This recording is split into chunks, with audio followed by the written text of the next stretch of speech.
Welcome to I Hate It Here, the podcast for HR and people professionals, making the hardest job in the world just a little bit easier. I'm Hiba Youssef.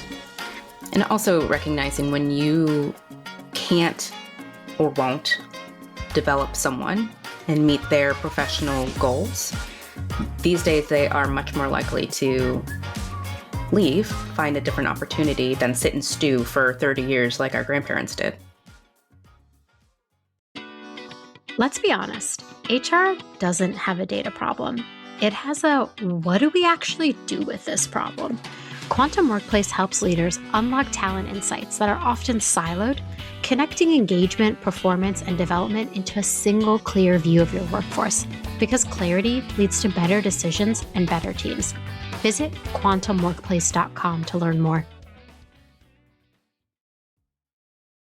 Welcome back to another season of your favorite podcast. I'm Hiba, your host and resident hater. It's a new year, but I'm the same old gal. I'll still deliver juicy, spicy HR content and very real conversations. And yes, this season is no exception.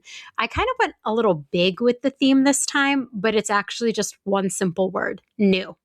New beginnings, new ideas, new themes, new skills, all the new you've been dreaming of without the annoying corporate fluff or trend chasing nonsense.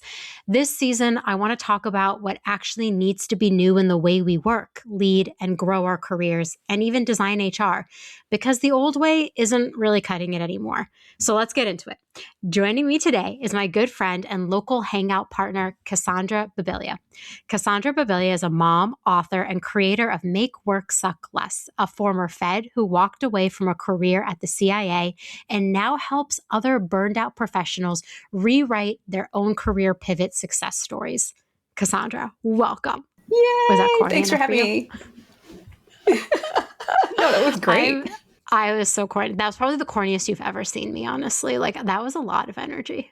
I came in hot. That was brilliant. I was watching you do the intro, like, tell me more. I'm into it.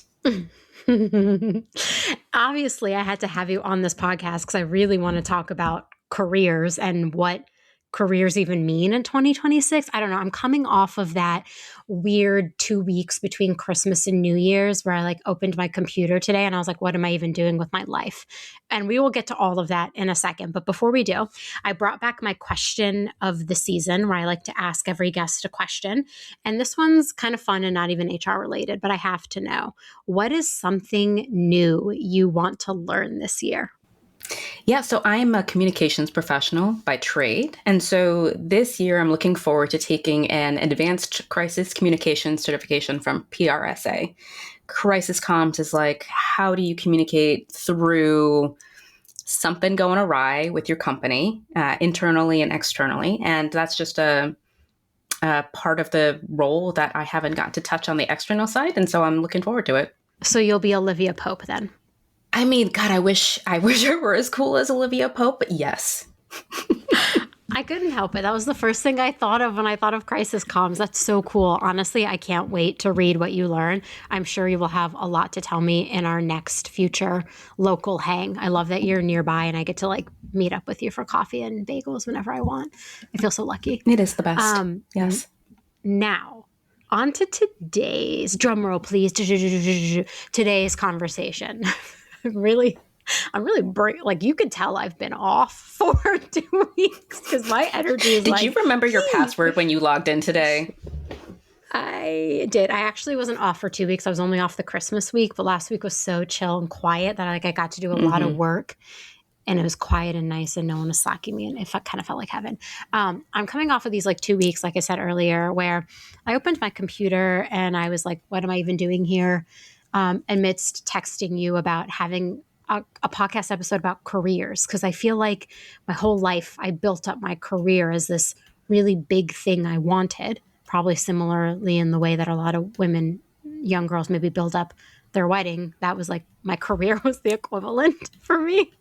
Or I had all these massive dreams about who I was going to be in a corner office and running the world. And I just think, I don't know, it feels different lately. And so I kind of want to talk to you about that in this episode, why it feels like traditional career ladders are kind of broken And people seem to be rejecting that too. Like, you made a massive career pivot. Like, how did you think about that? Yeah, I've been thinking a lot about this idea that careers are dead. You've seen it, the LinkedIn posts, the articles. There's actually a book that was written in the 80s about, is the career dead? And thinking about how we actually define a modern career. You said ladder, right? And you said a lot of what you said was thinking about what you wanted to be when you grow up. So there's a lot of like identity and progression and stability. And that's where I think that we've dropped off the cliff in 2025, 2026 for the traditional career. A traditional career implies some level of stability and loyalty and progression that you can predict and work towards and understand. And that's gone. That's gone with the pension. That's gone with the 1.17 million layoffs in the US in 2025. Yeah, I don't think anyone I know talks about their career anymore as a stable thing. Like, it used to be Right. like, be an engineer. Like, that's the most job Yeah. security you could possibly have. Now we have founders out there vibe coding completely new apps saying they'll never need an engineer ever again. I mean, I don't know if they're saying that. Sorry, that was like an anecdotal reference. Don't quote me on that, everyone. But that is kind of what it feels like. Like, I don't think I would use the word stable to describe any career right now. Doctors, nurses, we always need them, but even they're going through it. Oh yeah. They used to say, get a job with the government. You'll always have a job if you get a job with the government. That's a lifelong career civil servant, until 180,000 federal workers lost their jobs in 2025. This idea of stability is it's gone. It's lost to us. And what do we have now? How are people defining getting paid for their productivity? And it's like, you and I have had you've had a career in HR, a series of positions that you've held with progressively more scope and responsibility, title, better pay. Similarly, I've had a career, and there's some through line. I did a huge pivot back in 2016 from the CIA to comms, yes. But you and I are also part of this portfolio career of the future. The future is now. This portfolio framework where it's diverse sets of incomes that meet our basic needs, yes, but also meet like the lifestyles that we want to have, the flexibility we need for families. And how do we think about that? Because we're doing both. I know you and I are doing both, where we have the portfolio, but you also have like the traditional ladder. Yeah, I mean, it's why, like, the concept of a side hustle, somebody was like, oh, I never want my employees to have a side hustle. And I'm like, well, why not? Like, it first of all, it probably makes them more engaged at work, honestly, to know that they are not dependent on this one job for everything. But I also think the other piece of it is like, the cost of living in the world has not caught up with average salaries. And so a lot of people are seeking additional employment to even cover the basic cost of living. And so I think even that piece of it has also made us rethink, like, what is this career even? Like, if it's not giving me stability, it's not paying me enough to cover my basic goods, it's not teaching me anything new, then what is it actually then? And yeah. And it's this tension between what we need in order to live. So our basic economic necessities and the identity defining work that we want to do that gives us meaning and fulfillment in life. And where are we getting that from? Is it that you can't get both from one career path anymore? I mean, so we're the season and the theme is new. And I think the way we have to look at career, the idea of a career or a career path, I think we need to dramatically re-examine that in the world and even honestly within ourselves. Like, I've been talking to a lot of like elder millennial women who are just having this conversation ongoing. They're not getting the sense of fulfillment anymore from their work. They're feeling like they're not compensated enough for their work. They don't have the flexibility or the autonomy they desire within their work. We saw women leave work in 2025 more than they left when the pandemic was happening. Like the modern workplace does not seem to be built for many of us. And so I'm thinking about this, and if you were to define kind of what the modern career actually optimizes for, do you think it's for things like money, meaning, maybe momentum, or even options? Like, what do you think a modern career is actually going to optimize for? When I think of the modern career, when I think about this idea that the traditional career path is dead, I tend to go back and think about, well, who was it working for in the first place? Who was it built for in the first place? It certainly was not women. It certainly was not moms.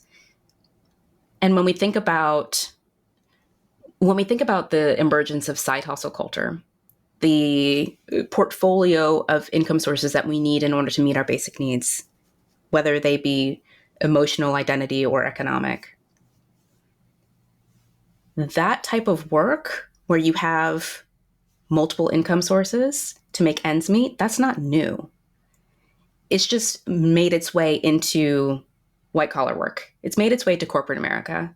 And so now we're trying to redefine it and glamorize it and make it seem polished. But holding down 2-3 jobs to meet your needs, it's always been part of the conversation. So who does the traditional career work for, and how much of it got to be about identity and about fulfillment and about purpose has always been defined by your class, your gender, your race. So what do we want the future career to optimize for? Right now, it feels like we need to optimize for our basic necessities, because it feels like we're in a time of upheaval, and we just got to meet the basic needs right now. We are not in a renaissance.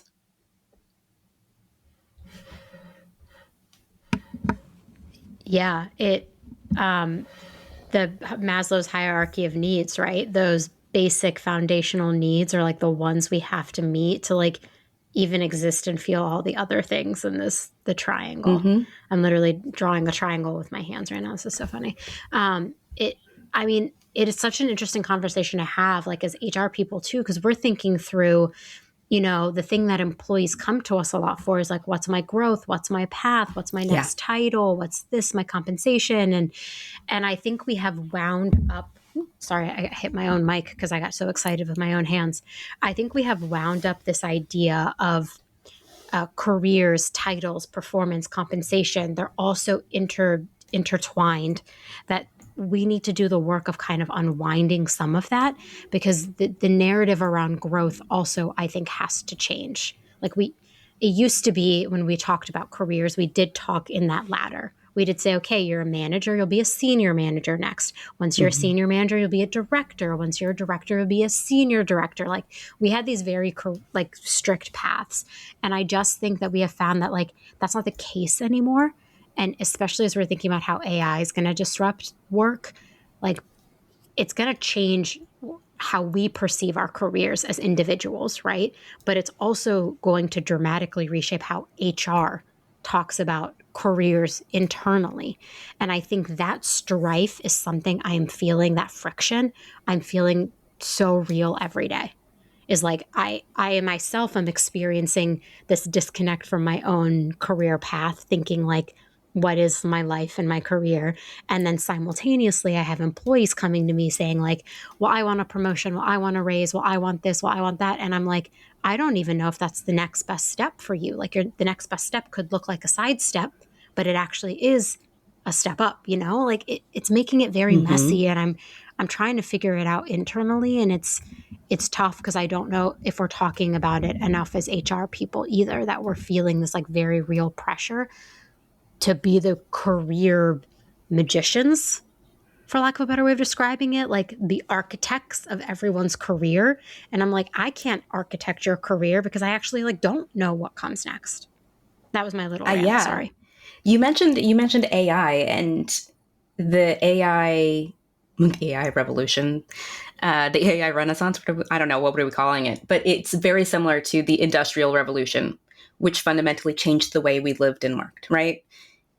Here's the thing: the modern workforce, modern workplace, the traditional career was built around the Industrial Revolution.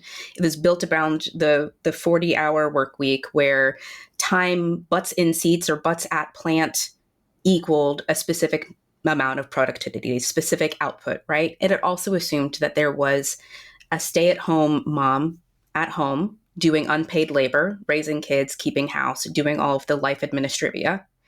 That doesn't exist anymore.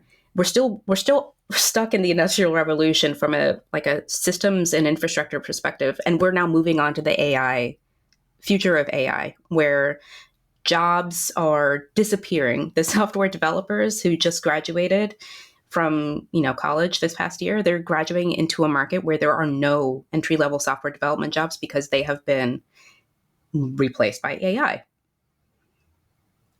Things are changing so quickly, and to your point, I'm thinking, well, how does professional development work now?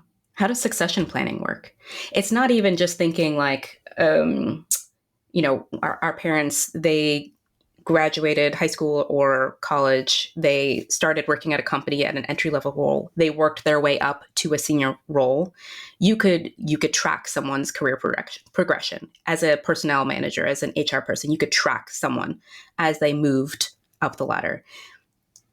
In the last 20 years or so, you could track someone's career even if they were moving between organizations, moving between companies. They were still kind of doing the same type of work. Now people are making hard pivots every 2 to 3 years. How are you thinking about managing that from an HR perspective?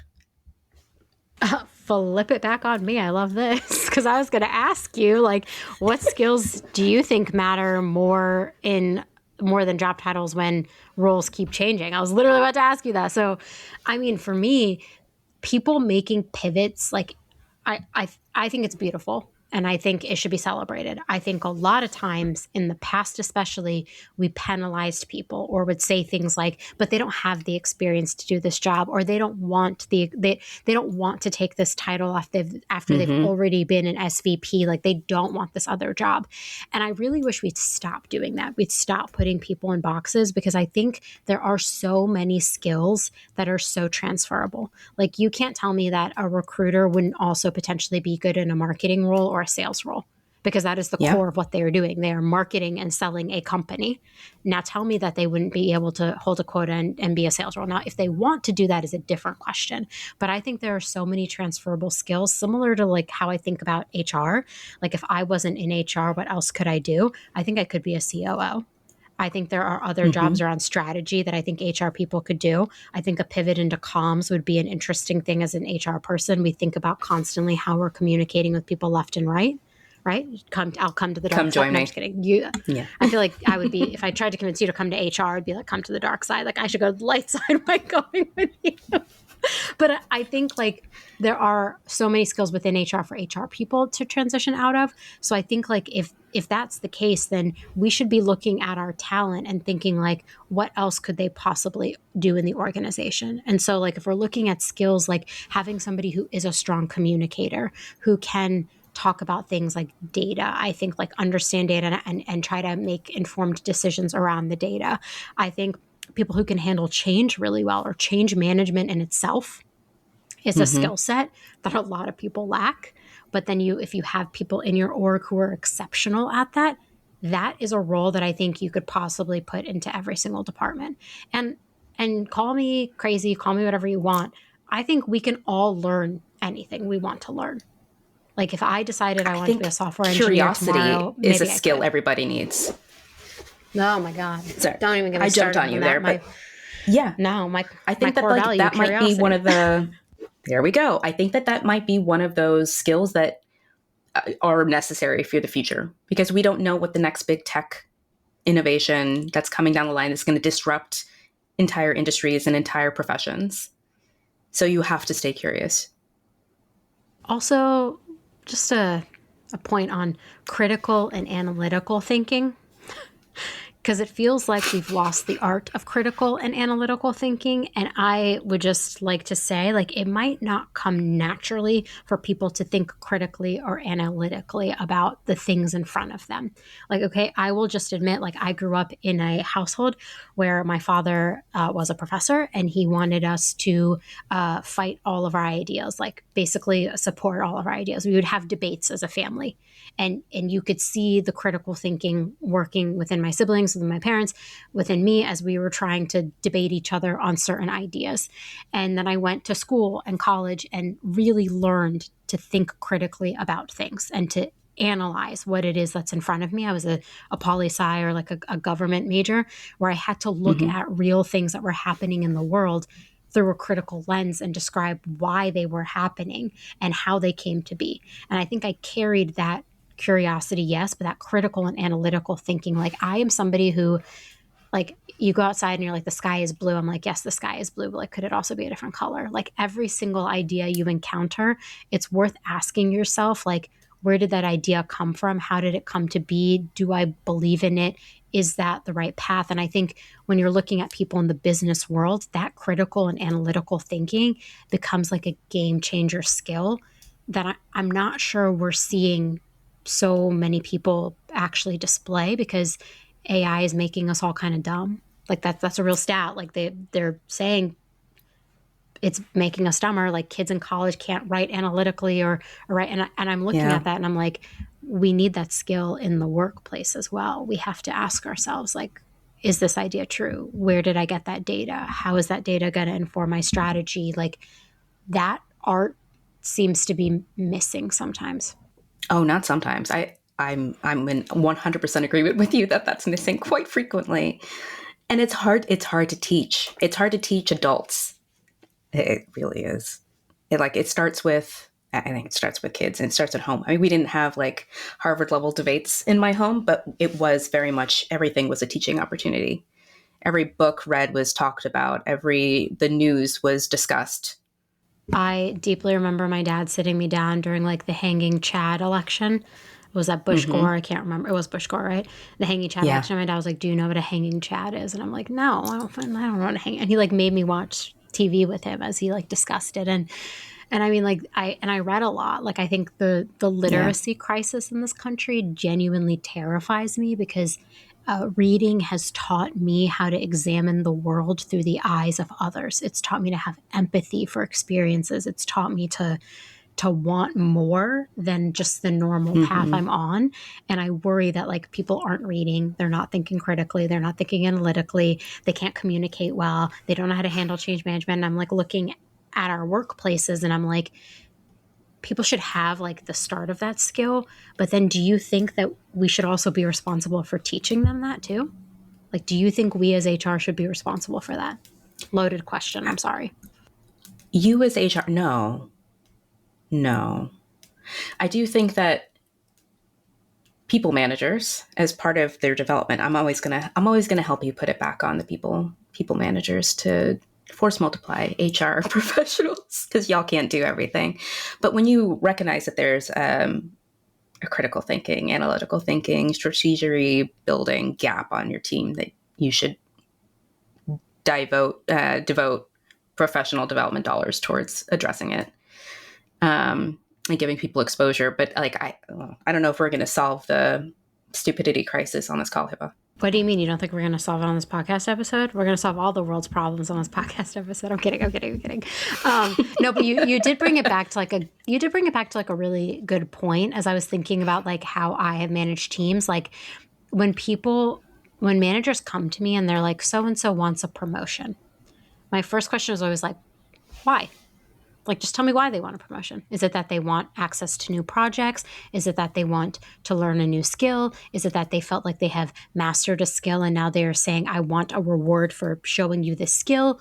Or is it that they like want compensation? There's no wrong answers in this, by the way.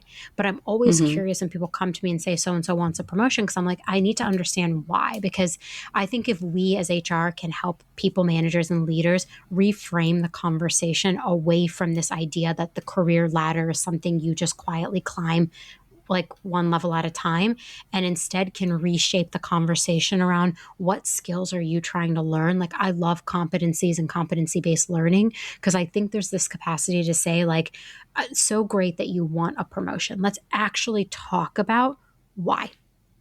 And by the way, the answer could be money, and that's okay, because we have set up the structure that way for so long.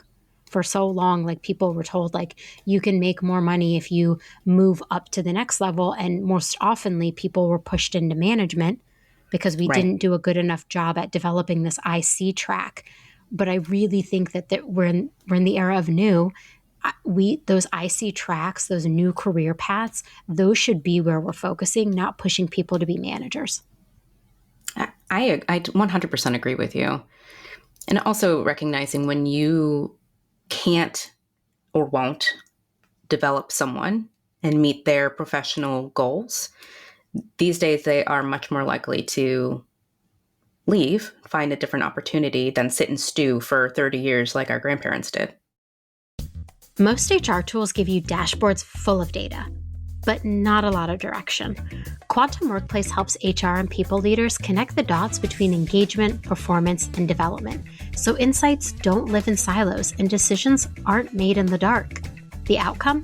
More confident leaders, stronger connections, and high-performing teams that support real business results, not just reports that sit untouched. If you're ready to move from collecting data to leading with it, check out Quantum Workplace at quantumworkplace.com.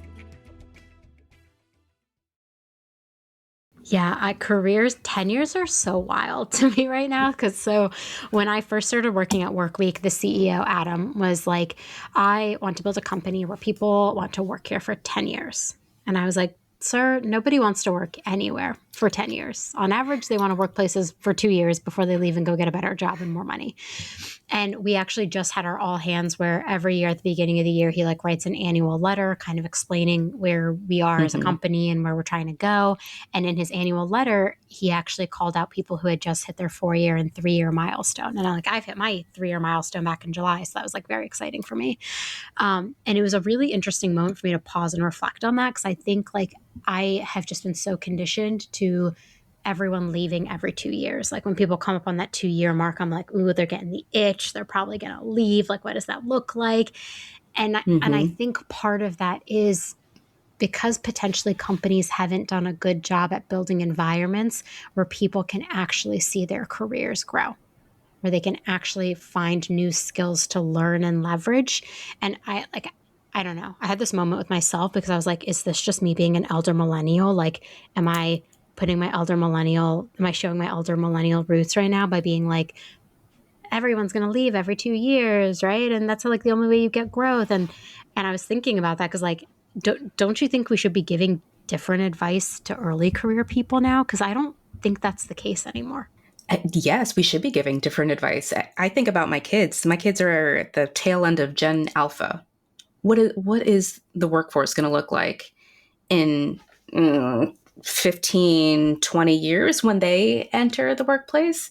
It's funny. I put out a poll on LinkedIn today asking my fellow millennial parents, like, are y'all still telling your kids that they can be anything they want to be? Because that feels like a lie.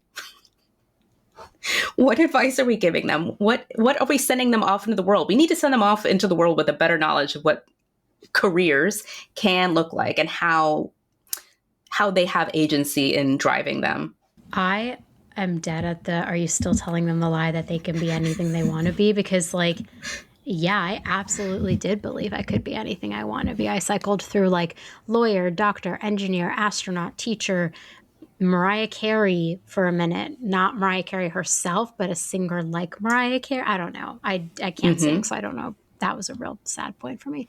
Jedi. I think I remember as a kid, I told my mom like very early on after I'd watched the Star Wars movies, I was like, I'm going to be a Jedi. And my mom was like,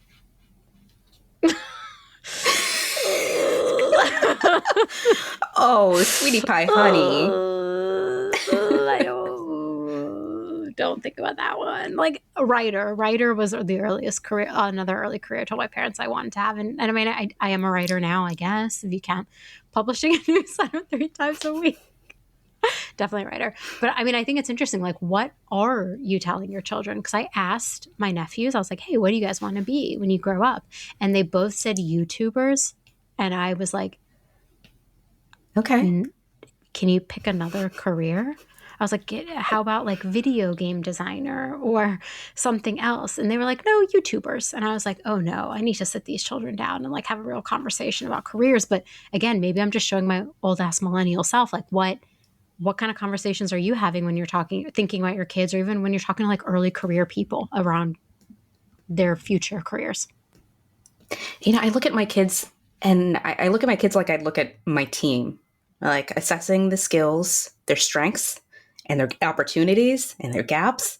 And like, okay, can we help you develop in areas that you seem to have a natural aptitude, and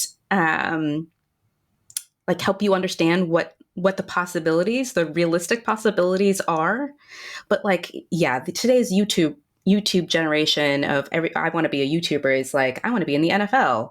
Like, and you're not making it to the NFL. You're not going to make it. You're not going to make $1 million on YouTube because it's going to be oversaturated. It's like only, the pointy tip of the spear makes it to the NFL and makes it big on YouTube. The YouTube to NFL analogy is so good because I knew so many kids in elementary school, middle school that wanted to be in the NFL or the NBA. Mm-hmm.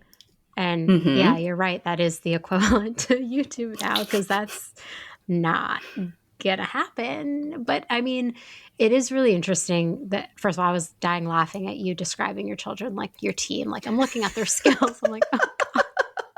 I'm waiting for you to be like, I did my kids' performance reviews, Hiba. Guess what? They didn't meet expectations. I did give my kids a performance review last year. Thank you, Hiba. Rosie needs improvement because she did not sleep as an infant.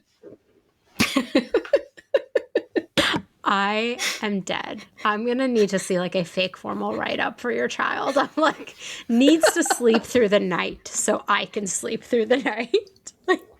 Too real. She has improved. I will say she took well to her performance improvement plan, and 2025 was much better. I'm so happy she's doing well now. She's maybe this year she'll meet expectations. Yeah, meets. I mean, the careers are so fascinating to me. Like, whatever your kids end up doing, my nephews end up doing, the next generation ends up doing, how they redefine them. I think it'll just be such an interesting time in the next few years. I say this a lot, but like, I really do feel like maybe we're existing at one of the most revolutionary periods of work outside of the Industrial Revolution, because we're navigating so many real things at work, while also our generation coming to terms with, maybe I was promised something that couldn't be, or taught to expect something that can't be delivered. I was told that I could be president. I mean, you could. Ma'am.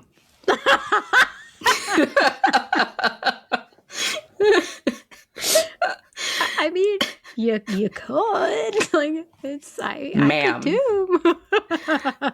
No, you would have had this country is clearly not ready to be electing any brown women as presidents.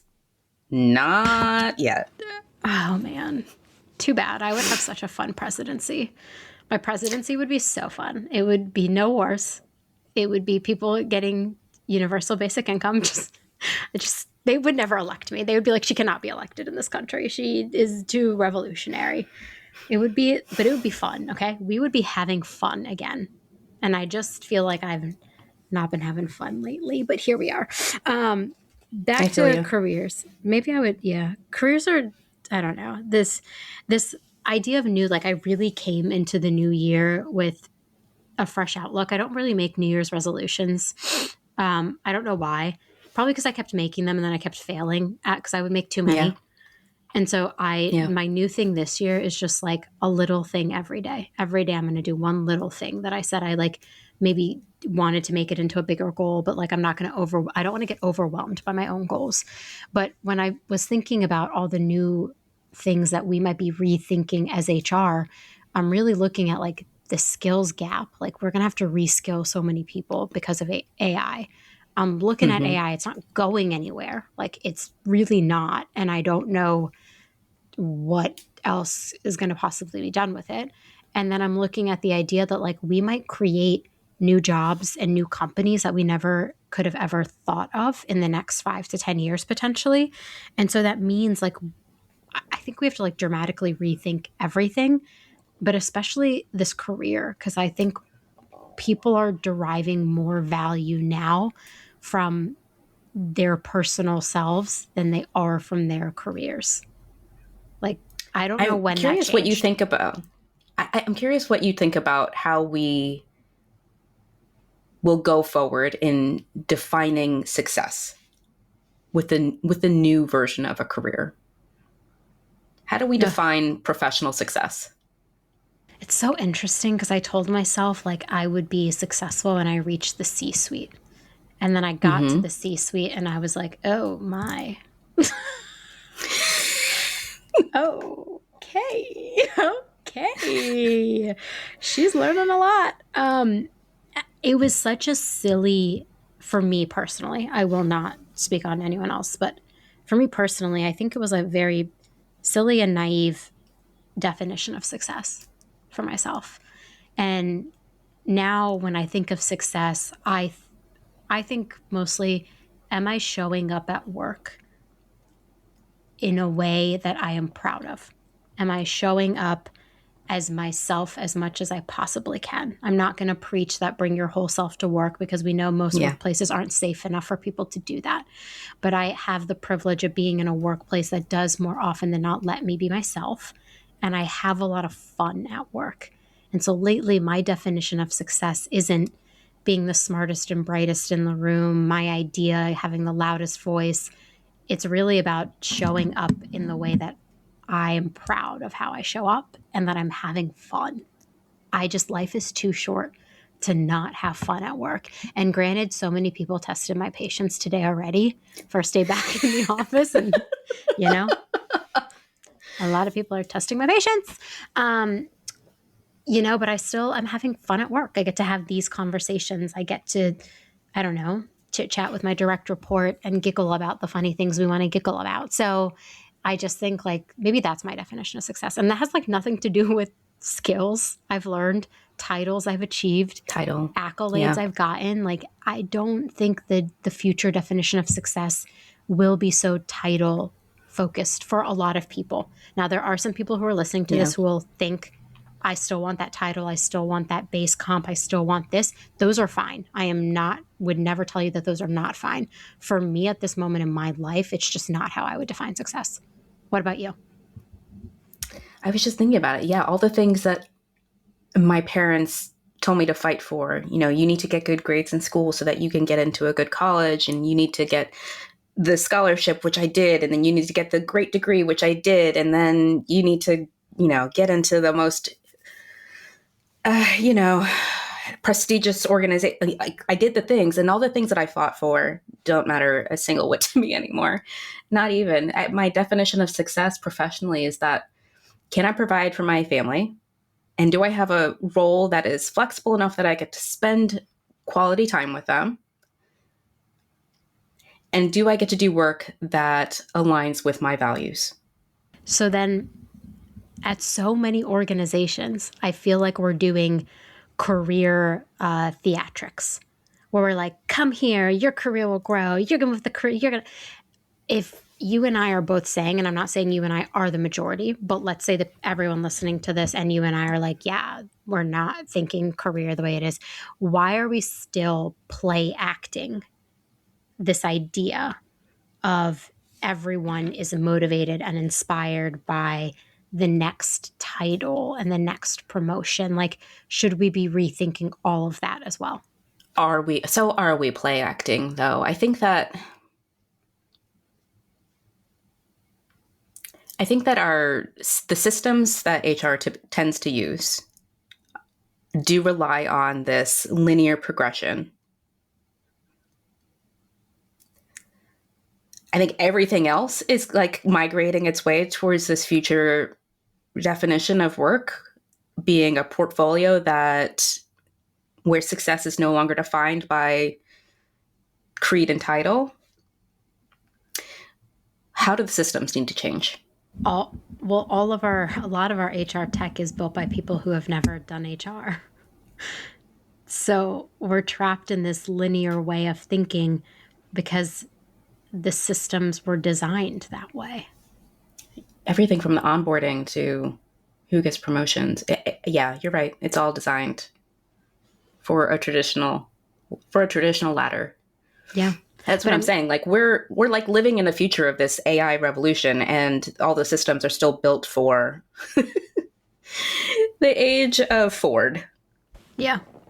Yeah. I mean, that's like, first of all, that idea was really what inspired this season of the podcast, like the new way of thinking about things.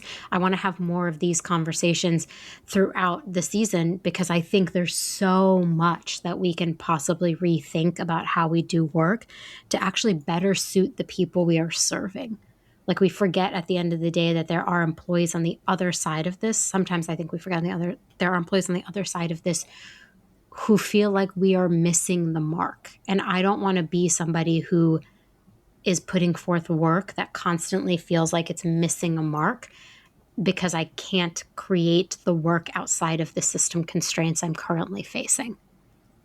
Mm-hmm. But then I have to exist somewhere that lets me rethink the system. And like how many of us actually get to build from scratch? Yeah. So the search for meaning and creating your own system that works for you, works for your family, the search for finding that stability again. So if I start my own thing, they can't lay me off. I can't get furloughed. I can't get demoted. But the irony is that it's like the least stable thing you can do is try to build your own thing, standing alone on an island, building a business, and expecting stability in the short term, even in the longer term, is bananas. So it's like you have to be 2 feet in. I got 2 feet in, trying to do both, trying to make work suck less, creating new systems, and working within the system that I have been invited to and choose to stay temporarily. Been invited, but I'm like, can I not? Like a club you never want to be a part of. You're just like, can I not? Can I not? For people listening and who are thinking like this inspired something in them, either about their own personal career or how they think of career paths for their employees, where do you think they can even get started in really thinking about what this means for themselves, but potentially what this means for their organization, that our worldview of the idea of careers needs to be dramatically reshaped? Well, I think I'll start with, if you're in a position where you can influence systems in an organization, take a look at how the systems treat non-traditional career paths. And I'm speaking on behalf of the federal workforce, or the former federal workforce now in particular, who have the hardest career pivot to make in transitioning from a government job to a corporate job, where the language used does not make sense in the corporate world. The job hunt itself, the application process, the interview process is all foreign. Onboarding feels weird, like you're just like thrown in with the wolves and told to sink or swim. How are your systems designed to, or how can they be designed better to consider the experiences, the true skills and experiences that someone can bring to your organization? And then how are you supporting them once they're there? I would say, when I think about the individual, I know that folks always, they have a tendency to say, I need to change, I want to pivot to XYZ. How do I get started? And they dive right into like tactical execution. I always caution a pause and a reflection. Hippo, back to your point. Why do they want that promotion? Tell me about that thing you think you want, how that aligns with your future goals. How does that align with your values? How does that align with the skills that you love using but have never gotten to use before? And see if there maybe are other potential avenues for you. I love that. Like there's so much I was thinking about as you were saying that, because it's just like such an interesting time and kind of overwhelming to think that like maybe we have to re-architect this concept of a career when one of the biggest things companies say they offer is like growth. You remember when like it was like maybe peak 2020 where like every single company was like, you can grow here. It's like overwhelming to think about what does that actually mean in this new reality we're all in, and how can I make that happen? It's just, it can feel really overwhelming. So like that was another thing I was kind of worried about this season, is like, I don't want to overwhelm people with like too much because our job is already massive enough. But I think like really thinking outside the box of these ideas of careers, of really thinking about, okay, if this person is here in the organization, like where else could they possibly also fit specifically in my organization, is a powerful exercise. Like once a quarter, once a year, you should be looking at your talent. Like succession planning should look different in this world. Like we didn't even touch on succession planning. Like we just talked about careers, but succession planning is something, first of all, I don't really know any HR person that does it well. If you're an HR person listening to this, and to be clear, it's not that you don't know how to do it. It's that the system or the people or everyone involved overcomplicate everything. If you have a really good succession plan down, please DM me. I must know. I need help. Like send a DM this way because I also need to know. But I think it's just such a fascinating challenge we'll have ahead of us. And I go back to the curiosity thing that you brought up, Cassandra, that like, we really just need to be more curious about what people want and why. And that could unlock so much for us as HR. And even us personally. I don't know. Now I'm just waxing poetic. Okay.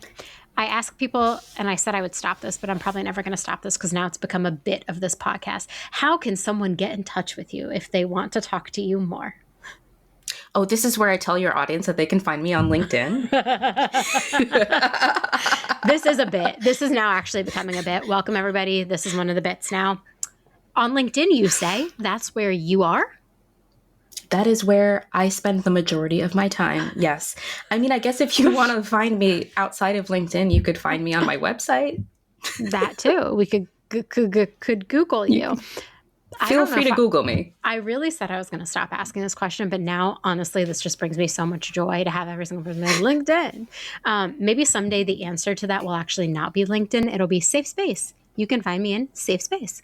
You can join 10,000. I just checked the number today. 10,000 HR professionals in Safe Space who are having conversations like this every day. Cassandra, you're there. We can talk to you anywhere. I can talk to you anywhere, actually. Text you, call you, Instagram, DM you, LinkedIn. Sorry, everybody. I have access to her on a lot of social media. Yeah. Also, the conversations, they follow linearly at the same time. Yeah. And depending on the social media channel that the conversation is happening in.